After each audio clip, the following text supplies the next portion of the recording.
အားလုံးပဲမင်္ဂလာပါခင်ဗျာဒီဒီလက်ကြီးရဲ့လုံးပိုင်း channel လေးကနေပြီးတော့မိတ်ဆွေတို့အားလုံးကိုပြန်လည်ပြီးတော့ကြိုဆိုလိုက်ပါတယ်ဒီနေ့ဗီဒီယိုလေးထဲမှာဆိုလို့ရှိရင်ကျွန်တော်ပြီးသွားတဲ့ပေါ့နော်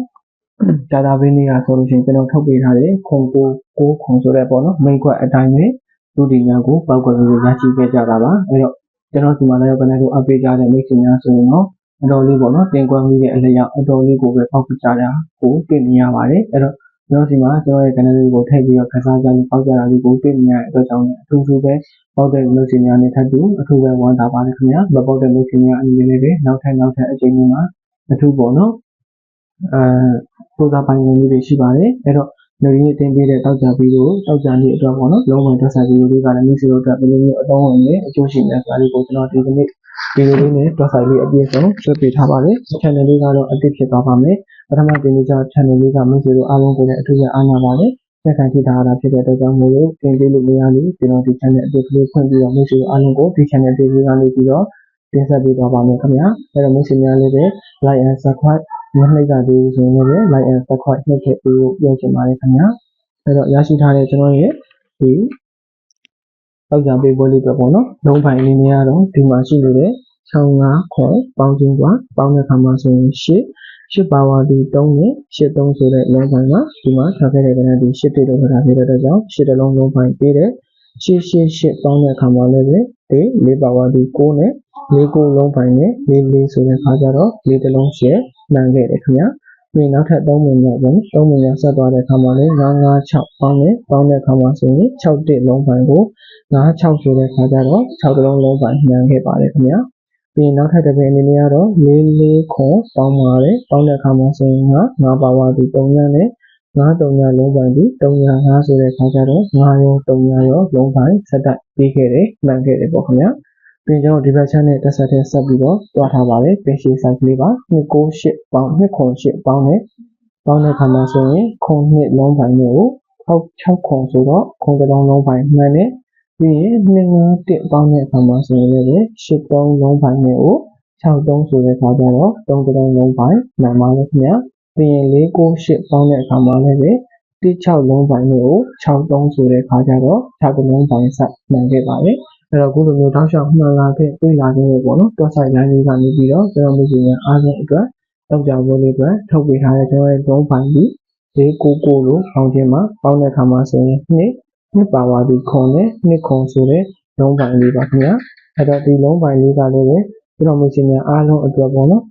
်ကြာတာပြီးနေတော့လည်းကျွန်တော်ထုတ်ပေးခဲ့တဲ့2ခွန်လုံးပိုင်းနဲ့ကိုတောက်ကြဖို့လေးအတွက်လည်းကျွန်တော်ရရှိထားတာဒီ2ခွန်လုံးပိုင်းနဲ့ထပ်မံပြီးတော့ရရှိထားပါတယ်အဲ့တော့ဒီလိုရရှိထားတဲ့2ခုလုံးပိုင်းလေးနဲ့အတူကျွန်တော်မိတ်ဆွေများအားလုံးလည်းတောက်ကြဖို့လေးမှာထပ်မံပြီးတော့အဆင်ပြေကြပါစေအားလုံးပောက်ကွက်ကလေးဖြစ်ပါစေခင်ဗျာဒါကလည်းချင်းပြီးမနက်ခင်း7:00နာရီ10မိနစ်နဲ့ညနေခင်း4:00နာရီခွဲတော့ဖြစ်ပါတယ်အဲ့တော့ကျွန်တော်တင်းပြင်းနေပေါ့နော်ဒ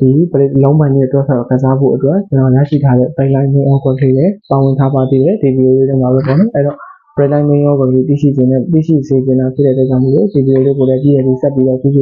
်သွားစေချင်ပါတယ်ခင်ဗျာအဲ့တော့ကျွန်တော်မိတ်ဆွေများအားလုံးပါပဲပြည်လေးပြောင်းပြပေးခြင်းမှာကျွန်တော်စီမံကိန်းတွေကလည်းများလည်းထိုးရရပါတယ်ကော်မရှင်အရောက်များလည်းပြန်ပြီးတော့တင်နိုင်ပါတယ်ခင်ဗျာတက်တယ်ရမယ့်နံပါတ်အနေနဲ့ကတော့ကျွန်တော်ဟိုအရင်အလုံးစားလုံးလာခဲ့ကယနေ့အချိန်ကာလထိအလုံးအသုံးပြုလာခဲ့တယ်ကျွန်တော်ရဲ့ Viber ဖုန်းနံပါတ်ဖြစ်တဲ့39ကို89ခွန်68229ခွန်ဆိုတဲ့ဒီ Viber နံပါတ်တစ်လုံးနဲ့ကိုသာပြီးဆက်တယ်ကနေလို့အားပေးရမှာဖြစ်ပါတယ်ခင်ဗျာဒီလိုမျိုးမှနံပါတ်တွေမရှိပါဘူးစင်ဒီမျိုးမှဖွင့်ထားတဲ့ဖုန်းနံပါတ်တွေလည်းလုံးဝမရှိပါဘူးဒီနံပါတ်တစ်လုံးနဲ့ပဲဆက်တယ်ဒီနံပါတ်တစ်လုံးကနေပဲကဏ္ဍလေးတွေလက်ခံပြီးတော့အလုပ်လုပ်ကိုင်ပေးတာဖြစ်တဲ့အတွက်ကြောင့်ကျွန်တော်ရဲ့ဒီ Viber ဖုန်းနံပါတ်လေးကိုတော့ကဏ္ဍထုတ်တော့မယ်ဆက်တယ်ကဏ္ဍကိုအားပေးတော့မယ်ဆိုရင်လည်းကျွန်တော်ရဲ့ Viber ဖုန်းနံပါတ်လေးကိုတခြားလေးမမှားရင်းစေတဲ့ရိုက်နေဆက်တယ်အားပေးပါခင်ဗျာ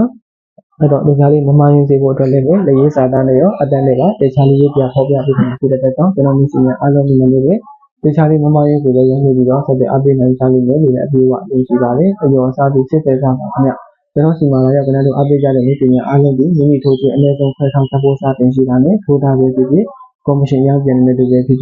်ညီတူမဆိုအနည်းဆုံးကော်မရှင်အနည်းဆုံးပေါ့နော်ခွဲဆောင်ချက်ဖို့ထိုးခြင်းရှိတာနဲ့ကော်မရှင်900ခန့်နဲ့စလို့ရရှိနိုင်မှာဖြစ်ပါတယ်3000နဲ့3000ကျပ်ထိုးခြင်းရှိတယ်ရောင်းအောင်ရှိတယ်ဆိုတော့ကော်မရှင်ကို600ခန့်နဲ့ရရှိပါတယ်9000နဲ့9000ကျပ်ထက်ဆိုရင်တော့ကော်မရှင်ကို900ခန့်နဲ့ဆိုပြီးတော့ဗျာမိတ်ဆွေတို့ထိုးခြင်းများလို့ရောင်းရလေးတွေတ တက်သည့်အလျောက်သတ်မှတ်ထားသည့်နှုန်းထားတွေအတိုင်းပဲရရှိသွားမယ့် commission နှုန်းထားတွေမှာစလို့အမြင့်ဆုံး15%ရှိလည်းပဲ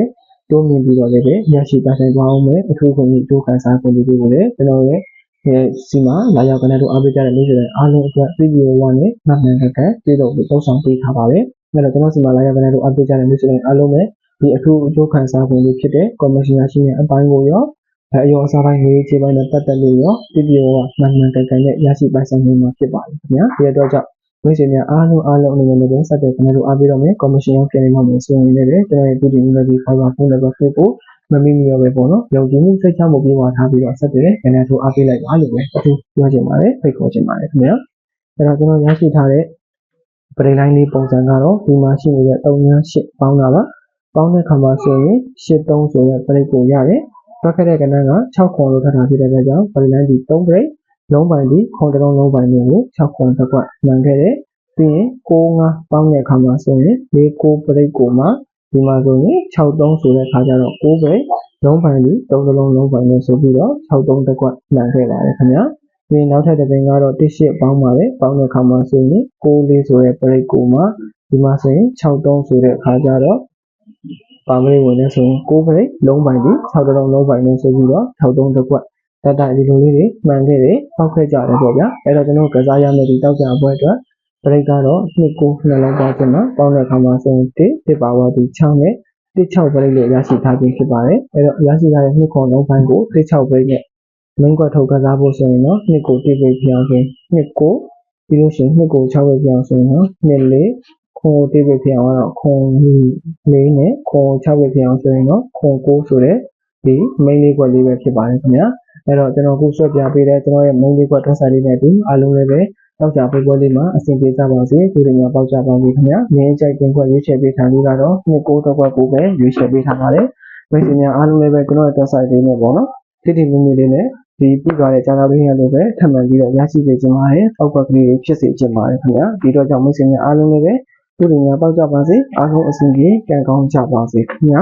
အဲ့တော့ကျွန်တော်ဒီကနေ့တင်ပေးထားတဲ့ကျွန်တော်ရဲ့ website ကရရှိထားတဲ့ကဏ္ဍလေးတွေကိုထိုးချင်လို့ဖြစ်ဖြစ်ပါအခြားသောမိတ်ဆွေတို့တင်ပြတတ်တဲ့ဒီဒီကဏ္ဍကိုမျိုးဆိုပါခင်ဗျာဆက်သွယ်ကဏ္ဍကိုအားပေးဖို့ commission ရောက်များပြန်ပြီးတော့တင်ဖို့အတွက်ဆိုရင်လည်းကျွန်တော်ရဲ့ဒီနေ့လက်ပြီး fiber ဖုန်းနံပါတ်လေးကိုပေါ့နော်အရင်ဦးဆုံးကြည့်ရပြီးတော့ယုံကြည်စိတ်ချစွာဖြင့်ဆက်သွယ်ကဏ္ဍကိုအားပေးလို့ရပါတယ်ခင်ဗျာ fiber ဖုန်းနံပါတ်ကိုသိချာလေးတစ်ခေါက်ပြန်ပြောပြပါမယ် fiber ဖုန်းနံပါတ် Telegram ဖုန်းနံပါတ်ဒီ3998996962